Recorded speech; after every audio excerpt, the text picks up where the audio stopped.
This is the first plant I've ever owned, a weeping fig, also known as Ficus benjamina. This plant was the final touch on my newly renovated office. I bought it because the bushy part was just at the right height to cover the only window in my office, a window that faces our shared inner court. The ficus would get plenty of light, and I would get a beautiful plant that would provide a bit of privacy. Unfortunately, it turns out this type of plant is quite delicate, and the moment it gets upset, it starts dropping leaves. It doesn't like to be repotted, it doesn't like to be moved, it doesn't like sudden changes in temperature, and as I found out, it needs more water than I expected. I wanted something beautiful, but that would require the least maintenance. I made a mistake, it seems. My weeping ficus is now half dead. Half of its stems are completely dry, half of the leaves are gone. I can't stop thinking of my ficus as a metaphor for my own life.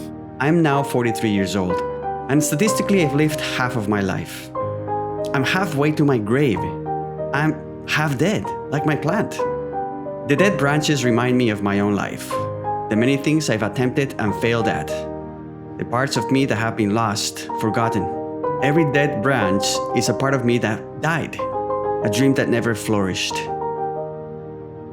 Yes, my ficus and I are half dead. But that also means there is a part of me that is alive, a part that is still full of dreams, a part with potential. You know, I really thought my ficus was going to completely die. It wouldn't be the end of the world. For $49, I can buy a new one and start all over again. But I haven't given up on my ficus. Yes, it's half dead, but it's also half alive. I'm also still alive. Yes, I'm getting older and I cannot buy a new body and mind for $49, but I can focus on doing the best with what I have. A plant needs sun and water to survive. My ficus was getting plenty of sun, but not enough water, obviously. So I decided to buy a moisture meter for $15 on Amazon. Yes, my ficus was thirsty. So now I water it every day, just enough so the moisture is around 40%. And look at what happened. Within a week, a bunch of new leaves started sprouting. I was so happy. My half-dead ficus was giving me signs of recovery. It could still grow and thrive. This made me think, when I feel sad, it's probably because I'm also missing something. It's not water, I think. Maybe some kind of existential nutrient. Is there some kind of hydrometer for humans? Something like a lifometer? Where is it? Can I buy it for $15 too?